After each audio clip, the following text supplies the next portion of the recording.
Tarina 3 kissasta. Aamun sarastaessa kissat venyttelivät jäseniään, valmistellen itseään seuraavaan vaiheeseen. He pakkasivat huolellisesti eväät ja varusteet, tarkistaen kartan, varmistaen, että heillä oli kaikki tarvittava mukanaan. Yhdessä he sopivat, että reitti alas olisi Nikille liian haastava, joten hän jäisi vahtimaan leiriä ja kissat menisivät keskenään alas. Aurinko nousee taivaan rannasta, heidän laskeutuessaan varovaisesti rotkon seinämää pitkin. Alaspäin matkatessaan he huomaavat, miten rotko laajeni, paljastaen uusia kiemurtelevia polkuja ja jyrkkiä kallioseiniä. Jokainen askel vaati taituruutta ja keskittymistä, mutta kissat etenivät varmasti, innosta hehkuen. Välillä he pysähtyivät ihastelemaan rotkon korkeita seinämiä, joita auringon säteet valaisivat. Luonnon muovaamat kalliot kertoivat tarinaa menneestä ja kissat tunsivat olevansa osa suurta seikkailua. Mitä syvemmälle he laskeutuvat, sitä selvemmin he aistivat salaperäisyyden ilmapiirin ympärillään. Rotkon pohjalta avautui maisema, joka oli kuin satumainen näkymä. Aurinko valaisi laajaa aukiota, jossa vihreä nurmikko pehmitti kissojen tassuja. Ympärillä kohoavat kalliot näyttivät muodostaen suuren teatterin, jossa luonto oli lavastanut näytelmän. Korkeat puut reunustivat aukiota heiluen lempeässä tuulessa. Keskellä aukiota seisoi suuri vanha puu. Sen rungossa näkyi merkkejä, kiehtovia kuvioita, jotka kertoivat tarinan menneisyydestä. Puun juurella oli kiviseinään kaiverrettu symboleita, joista osa vastasi niitä, joita he olivat nähneet kartassa. Puun ympärillä kukkivat kasvit ja linnut lauloivat kaihoisesti. Kissat tunsivat, että tämä paikka ei ollut vain sattuma. Se oli kuin salainen linnake luonnon keskellä. Paikka täynnä viisautta ja mysteerejä. Aurinko loi pehmeän valon, joka leikki kallioilla ja heijasti rotkon seinistä.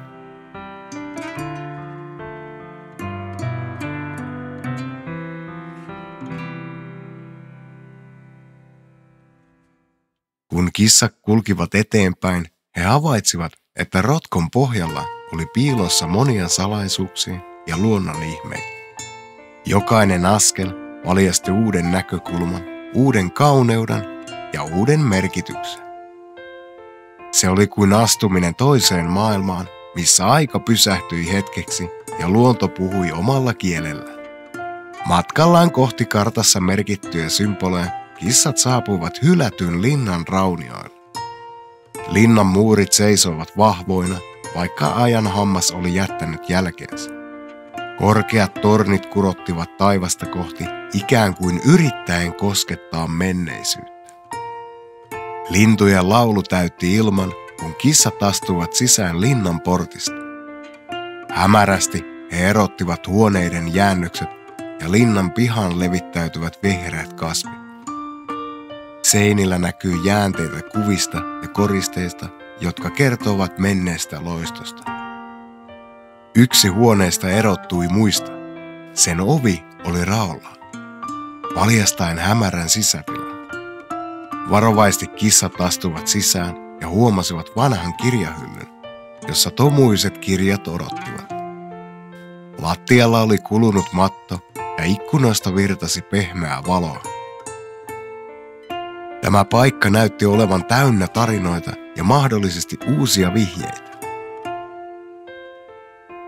Karttaansa tarkistaessaan he havaitsivat, että linnassa olevat merkit vastasivat niitä, jotka oli merkitty karttaan. Vihjeet olivat selkeästi jätetty kauan sitten. Kaverukset alkoivat tutkia huoneita tarkemmin, toivoen löytävänsä lisää vihjeitä ja mahdollisesti ratkaisun arvoitukseen, mikä tämä paikka on alkujaan ollut. Kun kissat olivat tutkimassa linnan kirjahyllyä, Kismo löysi pölyisen kirjan, jonka kultainen kansi oli kulunut ajan patinoimaksi. Hän avasi sen varovasti ja huomasi, että se sisälsi tarinoita menneisyydestä ja koirien valtakunnasta. Kissat oppivat, että vuosien ajan valtakuntaa oli johtanut kaikkien rakastama pormestari, kuka ylläpiti rauhaa ja oikeudenmukaisuutta. Mutta jossain vaiheessa hän vain katosi, ja koirien valtakunta kohtasi vaikeuksia. Ystävykset tajusivat, että seuraava vaiheiden matkalla oli syventyä linnan historiaan ja etsiä mahdollisia vihjeitä pormestarin sijainnista. Kissat uppoituvat tarinaan, joka kertoi koirien valtakunnan alkuperästä ja sen merkityksestä koko eläinmaailmalla. Kirjasta paljastui, että koirien valtakunnan ja kissojen välillä oli ollut vuosisatojen ajan sekä ystävyyttä että konflikteja.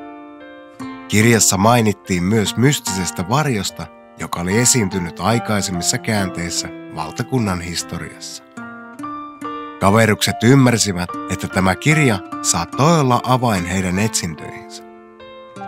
He päättivät ottaa sen mukaansa ja jatkaa tutkimuksia.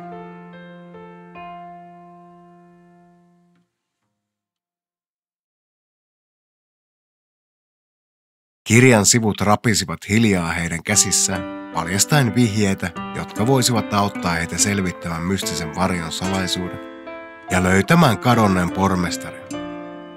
Kirjan sivulta paljastui varoitus mystisestä velhosta, joka asui korkealla velhotornissaan, rotkon toisessa päässä. Velhon nimi oli Varjokaapun, ja hänet kerrottiin hallitsevan taikuutta, joka ylitti kaiken, mitä he olivat koskaan kuvitelleet. Vahvoina ja rohkeina kissat tiesivät, että heidän täytyisi kohdata Varjokaapu, jos he aikoivat selvittää mysteerin ja löytää pormestarin. He päättivät seurata kirjan vihjeitä, jotka ohjasivat heidät kohti velhotornia ja sen arvoituksia.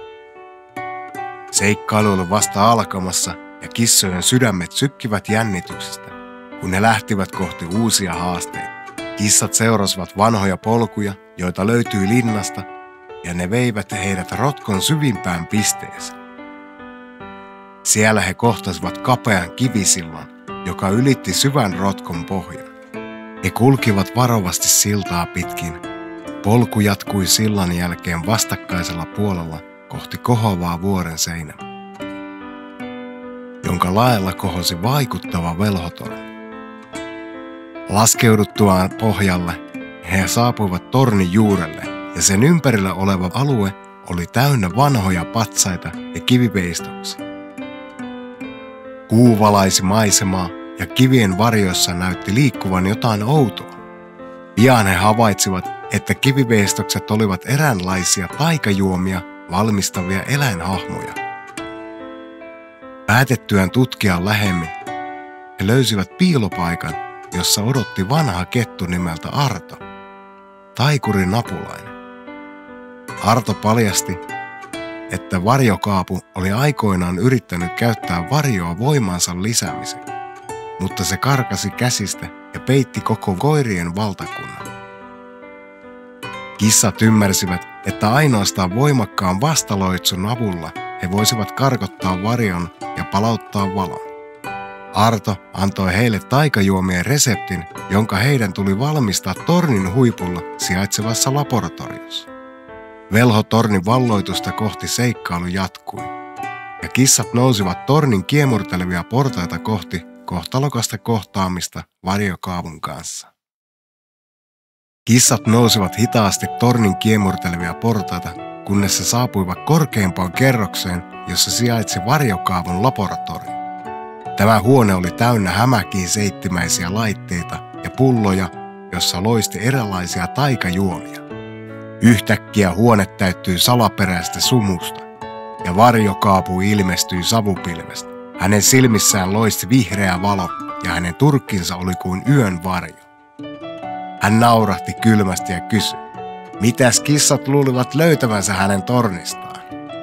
Kissat esittivät rohkeasti vaatimuksensa, palauttaa valo koirien valtakuntaa ja lopettaa varjon kauhun. Varjokaapu vain nauroi ja paljasti, että hän ei aio luopua voimistaan. Hän loihti eteensä varjon haarniska, mikä teki hänestä entistä voimakkaamman ja pelottavamman näyn. Alkoi eeppinen taistelu, kun kissat yrittivät käyttää Arton antamaa vastaloitsua ja samalla väistellä varjokaavun loitsujen voimaa. Taistelu oli vaativa ja jokainen hetki oli ratkaiseva. Lopulta yhteistyöllä ja nokkeluudella kissat onnistuvat löytämään varjojen heikkouden ja heittivät vastaloitsun voimakkaasti varjokaavun ylle. Hetken ajan torni täyttyi valosta ja varjokaapu katosi. Velho romahti polvilleen ja hänen silmistään katosi pimeys. Voitettuna hän tunnusti virheensä ja kuinka hän oli vanginnut pormestarin. Hän pyysi anteeksi ja kertoi, miten voimakas pimeyden houkutus oli ollut. Kissat voittajina tunsivat myötätuntoa varjokaapua kohtaan ja päättivät, että hän ansaitsi mahdollisuuden muuttua. Arto loihti voimansa avulla suuren kristallin, joka imee varjon ja muuntaa sen valoksi. Kristalli asetettiin tornin huipulle ja valo palasi koirien valtakuntaan. Kun kissat laskeutuvat tornista ja palasivat takaisin rotkoon, he huomasivat, että koko maisema heidän ympärillään alkoi kukoistaa.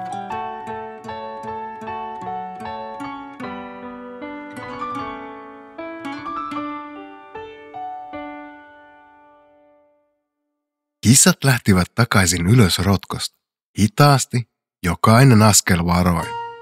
Sillä nyt he kantoivat mukanaan vastuuta, joka kukoisti kuin talviunelta herännyt kevät. Aurinko laskeutui hitaasti horisontin taakse ja sen viimeiset säteet palaisivat heidän tietään. Leiriin palatessaan Niki juoksi heitä vastaan suuri hymy kasvoilla. "Tervetuloa takaisin, sankarit", hän huudahti ja osoitti kättään kohti valaisevaa tornia. "Pelastitte valtakuntamme ja pormestarin. Olemme ikuisesti kiitollisia teille." Pormestari heilutti iloisesti häntäänsä. "Kiitos, että pelastitte minut. Olette rohkeita ja uskomattomia ystäviä. Voitte kutsua minua Haltiksi, mikä on minun oikea nimeni." Niki oli hankkinut syötävää sillä välin, kun kissat olivat olleet alhaalla rotkossa. Ilta alkoi saapua, joten kissat päättivät yöpyä vielä yön leirissä, jonka he olivat edellisenä iltana pystyttäneet luolaan. Aamun sarastaessa kissat, Niki ja Halti kokoontuivat yhteen valmiina jatkamaan matkaa. Matka takaisin kulki samaa polkua, jota he olivat tulleet aikaisemmin. Maisemat, jotka olivat aiemmin vaikuttaneet synkiltä, vaikuttivat nyt olevan täynnä elämää ja mahdollisuuksia. Aurinko paistoi lämpimästi ja lintujen laulu täytti ilman. Halti kertoi heille tarinoita koirien valtakunnasta, sen historiasta ja monista eläimistä, jotka asuivat siellä. Niki jakoi viisauksia matkan varrella ja kissat nauttivat täysin hetkestä, joka tuntuu kuin jatkuvalta seikkailulta.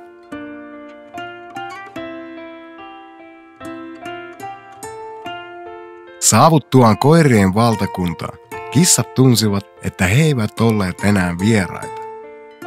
He olivat tehneet ystäviä ja heidät otettiin vastaan kuin sankarit. Kyläläiset olivat kerääntyneet yhteen juhlapaikalla, joka oli koristeltu ilmapalloilla, nauhoin ja kukin. Musiikki soi iloisesti ja herkullisen tuoksun leijaileminen kertoi herkuista, joita oli valmistettu juhlaa varten.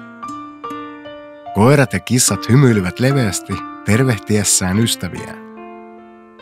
Juhliva joukko piti riemullista melua ja taputti käsiään innokkaasti. Juhlapaikalla oli monenlaisia leikkejä. Pöydät notkuivat herkullista ruuista ja pöydän ääressä istui iloisia koiria ja kissoja nauttien maukkaista aterioista. Juhlavaatteisiin sonnustautuneet pennut leikkivät iloisesti nurmikolla ja musiikin tahtiin tanssivat koirat loivat värikkään näytelmän. Lavalla seisoi bändi soittamassa iloista musiikkia yllätysvieraan Rambon kanssa, joka oli saapunut koirien valtakuntaan seikkailultaan. Parit pyörivät tanssilatteolla ja nauraen ja hymyilleen. Niki ja Halti hymyilivät ylpeinä ja onnellisina nähdessään, miten heidän ystävänsä nauttivat juhlasta, jonka he olivat järjestäneet kissojen kunniaksi. Auringon laskiessa juhla siirtyi nuotion ympärille. Halti piti liikuttavan puheen kiittäen kissoja rohkeudesta ja ystävyydestä. Niki seisoi yhdessä kissatiimin kanssa hymyillen. Kaikki nostivat maljan kissojen seikkailulle ja uusille ystävyyssuhteille. Juhla jatkui myöhään yöhön, täynnä naurua ja musiikkia ja yhteisen seikkailun iloa. Jokainen läsnäolija tiesi, että tämä päivä ja illan juhla jäisivät heidän muistoihinsa ikuisiksi ajoiksi. Seuraavana aamuna kissat ja pormestari Halti istuivat yhdessä majatalossa aamiaisella. Tepsu ja Kobe liittyivät heidän seuraansa hymykasvoilla. Olettepa te kerta kaikkiaan rohkeita kissoja, Tepsu tuumaa. Koti kutsuu, mutta teillä on aina paikka sydämessämme, Edi sanoi. Olette antaneet meille kokemuksen, jota emme unohda koskaan, Skuli jatkaa. Syötyään aamiaisen, Kobe antoi heille viimeiset neuvonsa ja rohkaisi heitä olemaan aina rohkeita ja viisaita. Kiitollisina ja onnellisina kissat jättivät jäähyväiset koirien valtakunnalle ja kaikille ystävyksille, ketä he olivat tavanneet ja oppineet tuntemaan. Tietäen, että heidän ystävyytensä jäisi elämään ikuisesti.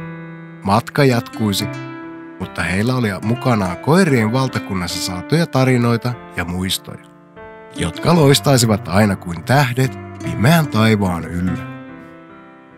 Koirat kiittivät kissoja ja lupasivat pitää muistot tästä seikkailusta aina sydämessä.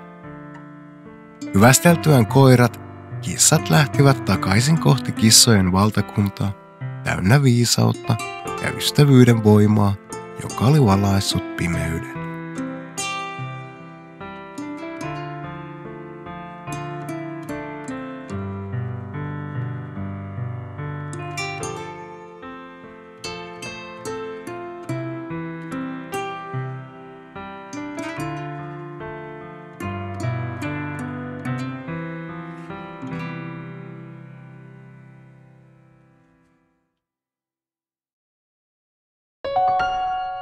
Tarina 3 kissasta.